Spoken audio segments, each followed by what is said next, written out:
পীরে কামেল মুর্শিদে মোকাম্মেল হাদি আগা খাজানে রহমত গাউসুল আজম আমিরুস জাকিরিন হজরত খাজা শাহ মোজাম্মেল হক শ্যামলীবাগী ইনায়েতপুরি নকশবন্দি মোজাদ্দেদি রহমতুল্লাহ আলাইহি পীর কিবলাজান কর্তৃক স্বরচিত জুলফিকারি মুর্তজা থেকে সংকলিত স্বপ্নের ফয়সালা মেনে নেয়ার প্রসঙ্গে অংশটুকু পাঠ করা হল।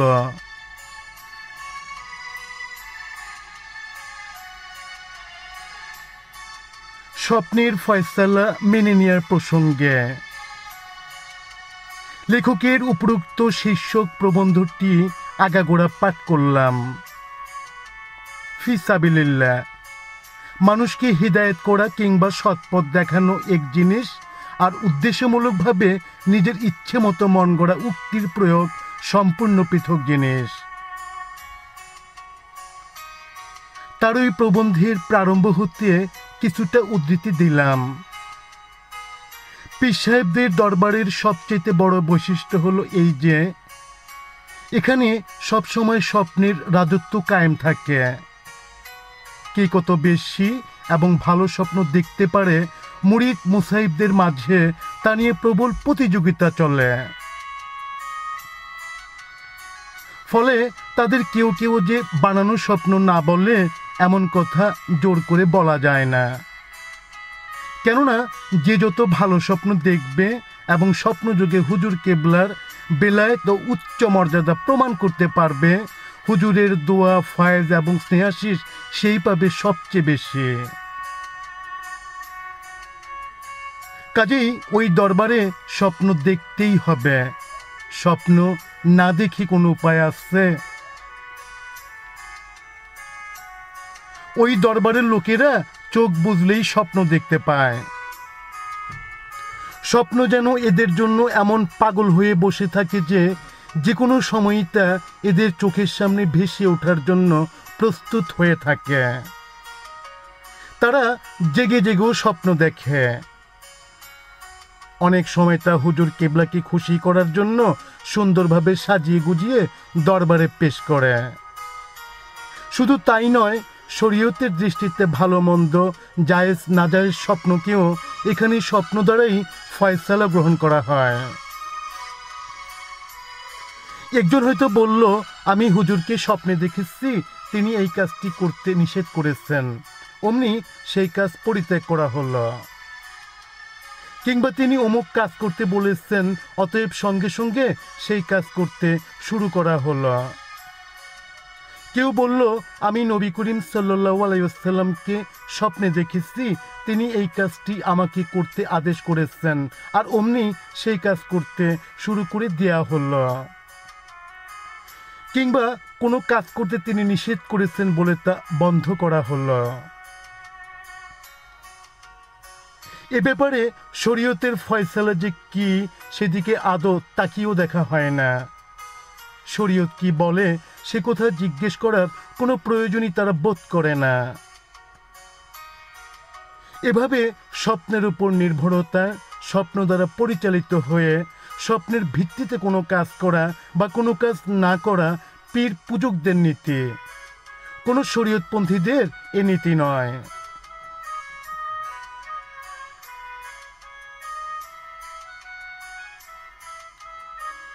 লেখকের উপরোক্ত মন্তব্য থেকে সুস্পষ্টভাবে প্রমাণিত হয় যে তিনি বাংলা, ভারত তথা সমগ্র পৃথিবীর সমস্ত পীরের দরবারে বেশ কিছুদিন ধরে অবস্থান করেছেন। সমস্ত পীর সাহেবের দরবারের হাল হাকিকত, খুঁটিনাটি এবং কার্যকলাপ, বিশেষ করে স্বপ্ন সংক্রান্ত ব্যাপারে তার রায় দেখে মনে হয় তিনি পীর সাহেবদের দরবারের সমস্ত কিছু রপ্ত করে ফেলেছেন। তা না হলে সারা দুনিয়ার পীর সাহেবদের দরবারের স্বপ্ন সংক্রান্ত অথবা অন্যান্য খুঁটিনাটি ঘটনা ও কার্যাবলীর সমস্ত তত্ত্ব ও তথ্য তার পক্ষে কি করে জানা সম্ভব হয়? কিন্তু আমাদের সাধারণ ধারণা যে একজন লোকের পক্ষে পৃথিবীর সমস্ত পীরের দরবারে কিংবা কিছু সংখ্যক পীরের দরবারে অবস্থান করা কোনো অবস্থাতেই সম্ভবপর নয়। অতএব তিনি যা মন্তব্য করেছেন তা তার সম্পূর্ণ মন গড়া মিথ্যা উক্তি এবং হীন মনোবৃত্তির পরিচায়ক। আর তার সমগ্র পুস্তক পাঠ করে একথাও প্রমাণিত হয়, যেহেতু পীর মুর্শিদদের উপর তিনি অত্যন্ত খাপ্পা, সেহেতু তিনি পীর মুর্শিদদের দরবারে আদৌ যাননি। অতএব তার এই সকল মন্তব্য মন গড়া।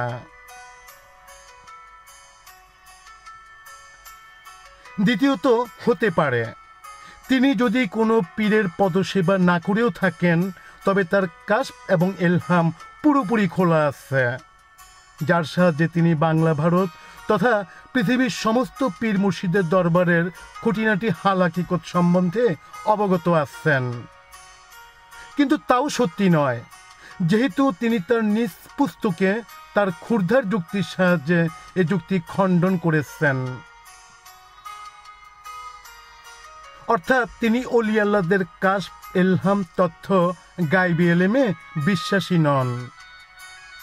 অতএব তার নিজের কথাতেই এ যুক্তি নাকচ হয়ে গেছে। সুতরাং তার নিজস্ব কাশফ, এলহাম বা গায়বী এলেম থাকবার কথা নয়। তবে তিনি কোন চক্ষু দিয়ে পীর সাহেবদের দরবারের হাল হাকিকত খুঁটিনাটি বিষয় প্রত্যক্ষ করলেন?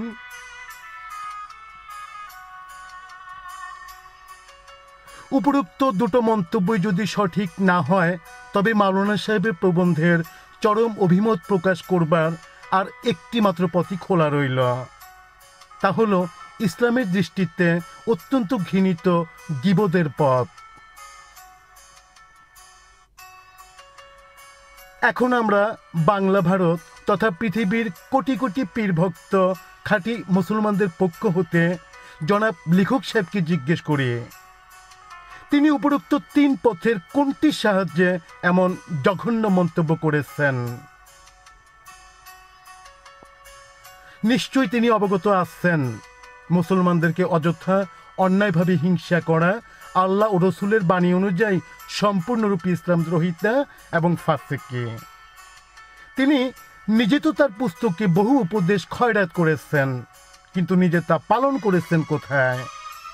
তিনি জানেন না নফসের বশীভূত হয়ে কারো গীবত করা আল্লাহর বাণী অনুযায়ী মৃত ভাইয়ের গোশত খাওয়ার ন্যায় সত্য গুনাহ এবং রসুলের বাণী অনুযায়ী জেনা ব্যভিচার অপেক্ষা বড় গুনাহ। সর্বোপরি মুসলমানদের মধ্যে বিভেদ সৃষ্টি করে হিংসা দেশের বিষ মানুষের মনে ছড়িয়ে দেয়া আল্লাহ ও রসুলের বাণী অনুযায়ী কবিরা গুনাহ।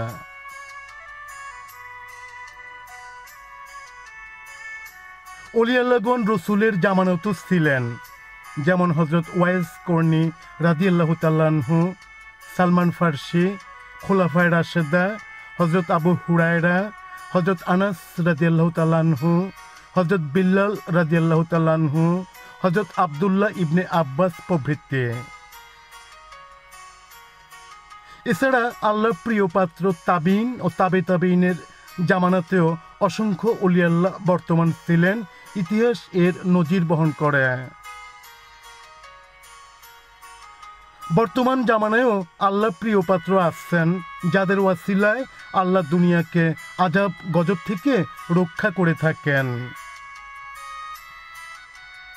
পীর, বুজুর্গ, মুর্শিদ প্রভৃতি আল্লাহ প্রিয় পাত্রগণ সম্পূর্ণরূপে ইসলামী আদর্শে আল্লাহ রসুলের সম্পূর্ণ হুকুম নিষেধের প্রেক্ষিতে তাদের অনুসারী তথা মুরিদানদের আল্লাহ প্রিয় পাত্র করা এবং আল্লাহর কাছে পৌঁছার রাস্তা প্রদর্শন করে থাকেন, শুধু স্বপ্নাদেশের ভিত্তিতেই নয়, যার বহু দলিল ও প্রমাণ হাদিস, কোরআন এবং ফিকহ গ্রন্থে উল্লেখ আছে। একথা বলা উত্তক্তি হবে না যে সমগ্র পৃথিবীতে রসুলের প্রচারিত সত্য ইসলাম প্রচার ও ইসলামকে হেফাজত করা কাঠ মোল্লাদের দ্বারা কখনো অনুষ্ঠিত হয়নি, বরং অলি আল্লাহদের দ্বারাই তা চিরদিনই হয়েছে। এখন আসল প্রসঙ্গে ফিরে আসা যাক। স্বপ্ন এবং এর ফয়সালা ব্যাপারে আল্লাহ ও তার রসুলের বাণী ও বুজুর্গানে দ্বীনদের অভিমতের নিম্নে উদ্ধৃতি দিচ্ছি।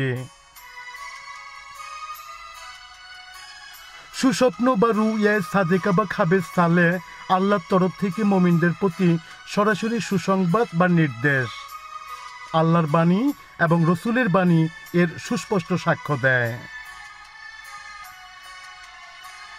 কুরআন শরীফে হযরত ইব্রাহিম আলাইহিসসালাম এবং হযরত ইসমাইল আলাইহিসসালামের মহা আশ্চর্য ঘটনার উল্লেখ আছে।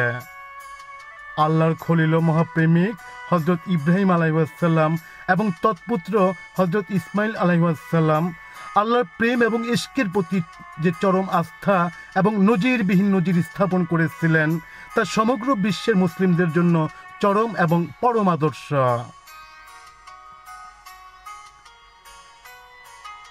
আল্লাহর কঠোরতম আদেশ পিতা পুত্র যে কঠিনভাবে পালন করে ঐশী প্রেমের পরীক্ষার চরম পরাকাষ্ঠা দেখিয়েছিলেন তার দৃষ্টান্ত পৃথিবীর ইতিহাসে বিরল। এই যে মহব্বত এবং ইশকে ইলাহির চরম ইমতিহান দেয়া হয়েছে এ সম্পূর্ণরূপে স্বপ্নাদেশের উপরই পিতা পুত্র পালন করেছিলেন। আল্লাহর তরফ থেকে হযরত ইব্রাহিম আলাইহিসসালাম পরম স্নেহপরায়ণ পিতা হওয়া সত্ত্বেও আল্লাহর স্বপ্নাদেশের ফয়সালার উপর অধিক প্রাধান্য দিয়ে ছেলের গলায় ছুরি চালিয়েছিলেন এবং উপযুক্ত পিতার উপযুক্ত পুত্র শিশু বয়স হওয়া সত্ত্বেও পিতার প্রতি আল্লাহর স্বপ্নাদেশকে মুখে শুনেই আল্লাহর কঠোরতম ফয়সালাকেই মেনে নিয়েছিলেন এবং সাবিরিন হিসেবে নিজেকে প্রমাণিত করেছিলেন।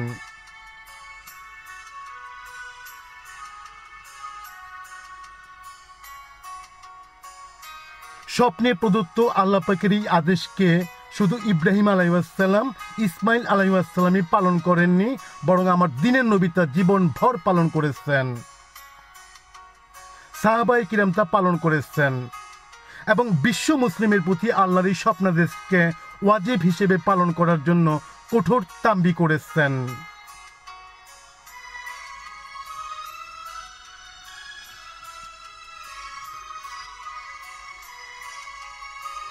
জিলহজের চন্দ্রমাসে এই আদেশের ফলশ্রুতি হিসেবে সামর্থ্যবান সমস্ত মুসলিমের প্রতি কোরবানি করা ওয়াজিব হয়েছে এবং 2 রাকাত ঈদুল আজহার নামাজ মুসলমানদের প্রতি ওয়াজিব করা হয়েছে। হযরত ইব্রাহিমের রুইয়া সাদেকার স্মৃতিস্বরূপ এই মহান ঘটনা কিয়ামত পর্যন্ত চলতে থাকবে।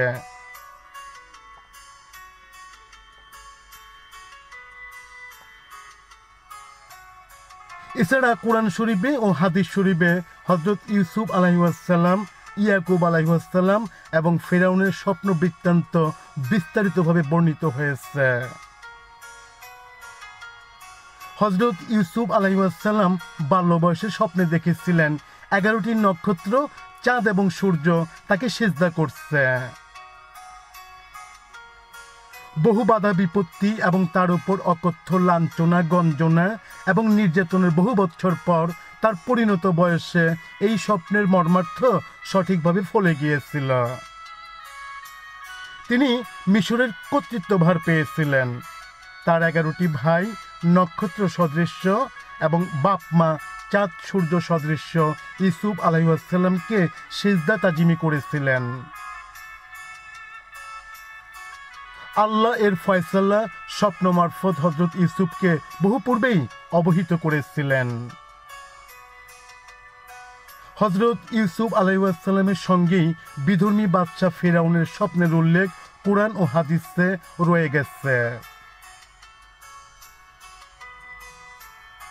মিশরের তদানীন্তন শাসক ফেরাউন যে তাৎপর্যপূর্ণ অদ্ভুত স্বপ্ন দেখেছিল তার সঠিক ও যথাযথ ব্যাখ্যা ও তাৎপর্য কারো নিকট থেকে না পেয়ে সে অত্যন্ত বিচলিত হয়ে পড়েছিল। শেষ পর্যায়ে হযরত ইউসুফ আলাইহিসসালাম শাসক ফেরাউনের স্বপ্নের প্রকৃত ব্যাখ্যা দিয়েছিলেন এবং বাদশাহ এই ব্যাখ্যায় আশ্বস্ত ও সন্তুষ্ট হয়েছিলেন এবং এর মাধ্যমেই বাদশাহ ও হযরত ইউসুফের মধ্যে ঘনিষ্ঠ যোগসূত্র স্থাপিত হয়েছিল।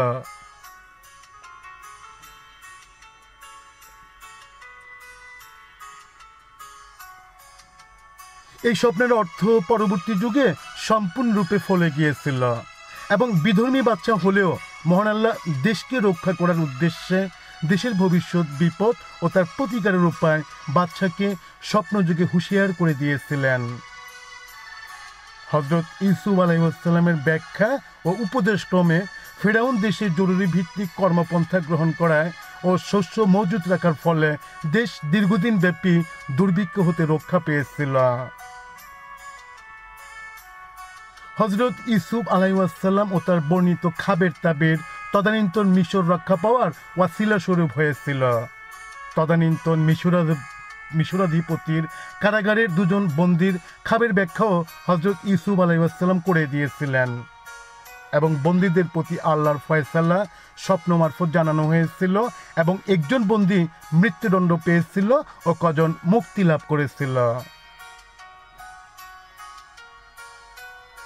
খাব সম্পর্কে স্বয়ং হুজুর পাক সাল্লাল্লাহু আলাইহি ওয়াসাল্লাম, উম্মুল মুমিনিন হযরত আয়েশা রাদিয়াল্লাহু তাআলা আনহা, হযরত আবু বকর রাদিয়াল্লাহু তাআলা আনহু, হযরত আব্দুল্লাহ ওবাইদা বিন জায়েদ, আবু হুরায়রা, হযরত আনাস রাদিয়াল্লাহু তাআলা আনহু, আবু রাজিন আকিলি, আবু সাইদ, আব্দুল্লাহ বিন ওমর হতে বহু হাদিস রিওয়ায়াত আছে।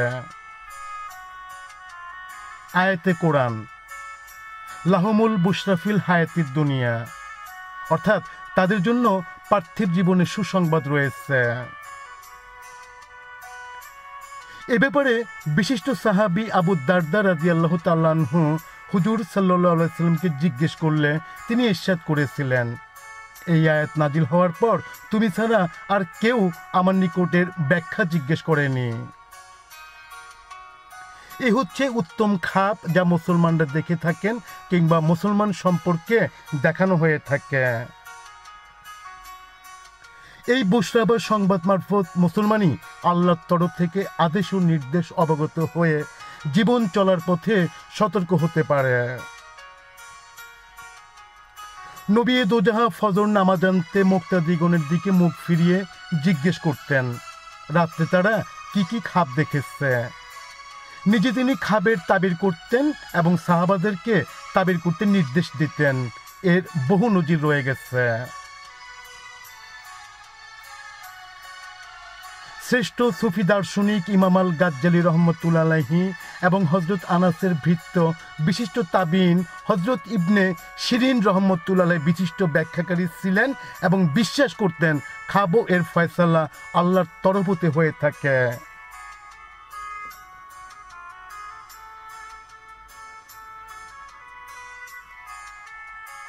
বহুসংখ্যক খাবের তাবির তিনি লোকদেরকে আল্লাহর আদেশ নিষেধের ইঙ্গিত জানিয়ে জনগণের প্রভূত উপকার করেছেন। পরবর্তী যুগের ওলি আল্লাহগণ ইলহাম ও কাশফ ও বুশরা মারফত আল্লাহর তরফ হতে বহু তত্ত্ব ও তথ্য অবগত হয়েছেন ও লোকদেরকে ভালো মন্দের নির্দেশ দিয়েছেন। খাব সম্বন্ধে আল্লাহ, রসুল ও বিখ্যাত মনীষীদের উক্তির কিছু কিছু অংশ উদ্ধৃতি দেওয়া হল। আল্লাহ পাক কালামে পাকে ঘোষণা করেন, অর্থাৎ যারা আল্লাহর প্রতি ঈমান এনে শিরক বিদআত হতে বিরত থাকে আল্লাহ পাক তাহাদিগকে ইহ পরকালের সুসংবাদ স্বপ্নযোগে অবগত করে দেন। কোরআন পাক শুধু স্বপ্নের ঘোষণাই করেনি, বরং বহু স্মরণীয় অবশ্য পালনীয় ঘটনার বিস্তারিত বিবরণ বিব্রত করেছে। রসুলের বাণী সমূহের দুই একটি ও বুজুর্গানের দিনের বাণী। ক নবুয়তের প্রতীক আর কিছুই অবশিষ্ট রইল না, বরং বাকি রইল শুধু মুবাশশিরাত, অর্থাৎ আমার পর নবুয়ত শেষ হয়ে যাবে এবং ভবিষ্যতের সম্ভাব্য ঘটনাবলী আদেশ নিষেধ অবগত হওয়ার একমাত্র রাস্তা হলো মুবাশশিরাত। সাহাবায়ে কিরামের প্রশ্নের জবাবে হুজুর ইরশাদ করেন মুবাশশিরাত অর্থ উত্তম খাব বা সত্য স্বপ্ন। খ সত্য স্বপ্ন ওহী সমতুল্য, তাই সত্য স্বপ্ন দর্শনকারী যেন আল্লাহ পাকের আদেশ নিষেধ হতে গাফেল না থাকে। গ মোমেন বান্দার স্বপ্ন নবুয়তের 46 ভাগের 1 ভাগ। ঘ যদি মোমিন ব্যক্তি খাব দেখে কিংবা অন্য কেহ তার সম্বন্ধে দেখে তবে এর তাবির জেনে নেওয়া বিশেষ প্রয়োজন। কারণ উত্তম খাবে সে ব্যক্তি সন্তুষ্টি লাভ করবে, আর মন্দ খাব হলে এর ব্যাখ্যা জেনে সতর্ক থাকতে পারবে। হযরত আলী রাদিয়াল্লাহু তাআলা আনহু।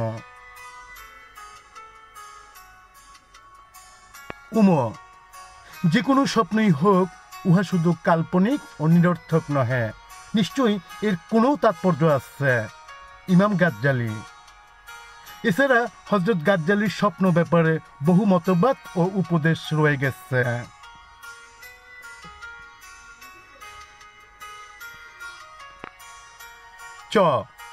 খাব এক প্রকার নিয়ামত।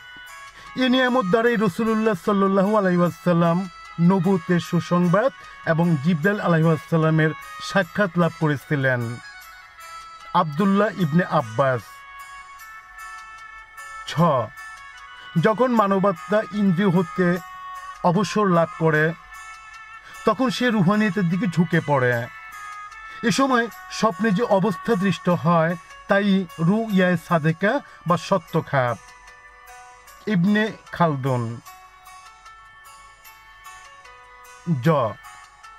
যখন রুহু আবরণমুক্ত হয় তখন তার মধ্যে এমনই এক শক্তি জাগ্রত হয় যদ্বারা সে ইলম ও মারিফতে ইলাহির তত্ত্ব অনায়াসে অবগত হতে পারে।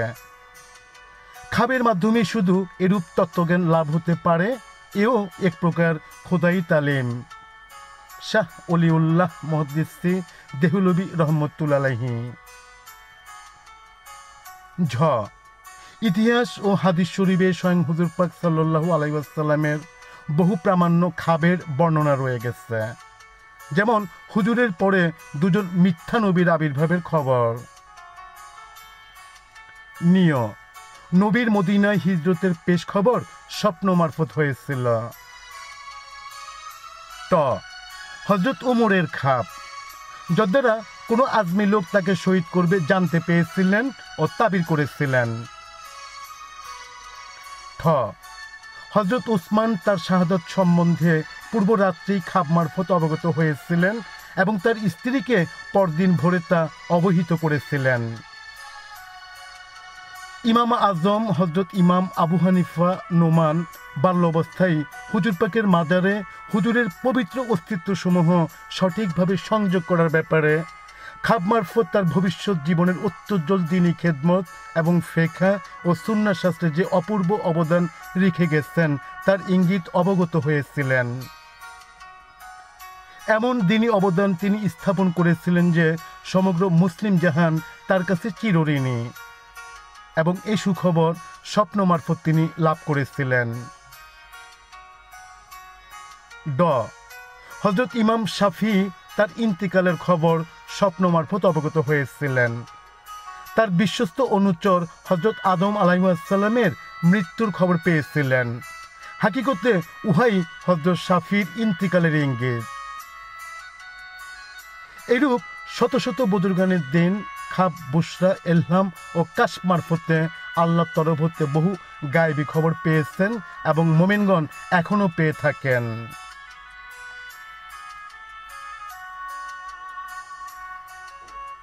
উপরোক্ত অত্যন্ত নির্ভরযোগ্য বিশ্লেষণ দ্বারা প্রমাণিত হয় যে উত্তম খাবের প্রতি বিশ্বাস প্রকৃতপক্ষে ইসলামের মূল নীতির প্রতি আস্থা স্থাপন করা, আর অনাস্থা প্রকাশ করা পক্ষান্তরে ইসলাম তথা আল্লাহ রসুলের প্রতি অনাস্থা জ্ঞাপনেরই বহিঃপ্রকাশ। যেহেতু খাব ও তার ব্যাখ্যা কোরআন দ্বারা সমর্থিত, খাব হাদিস শরীফ দ্বারা সমর্থিত, খাব ও ব্যাখ্যা তাবিন ও অলিয়াল্লাহ দ্বারা সমর্থিত, মুমিনের উত্তম খাবকে নবুয়তের অংশবিশেষ বলে হুজুর পাক সাল্লাল্লাহু আলাইহি ওয়াসাল্লাম দ্বারা বিঘোষিত। উত্তম খাব নবুয়তের 46 ভাগের 1 ভাগ বলে উল্লেখিত। খাব দ্বারা ওহী আসার প্রমাণও রয়ে গেছে। হুজুর পাক ইরশাদ করেন যে শেষ জামানা যখন নিকটবর্তী হবে, অর্থাৎ কিয়ামতের পূর্ববর্তী সময়ে মুসলমানগণ খাব মারফত জীবন চলার পথের নির্দেশ হিসেবে আল্লাহর তরফ হতে সঠিক পরিমাণে স্বপ্নাদেশ ও এর ফয়সালা পেতে থাকবে। ছ খাপ সূক্ষ্ম জগৎ ও পরকালের প্রমাণ করে থাকে।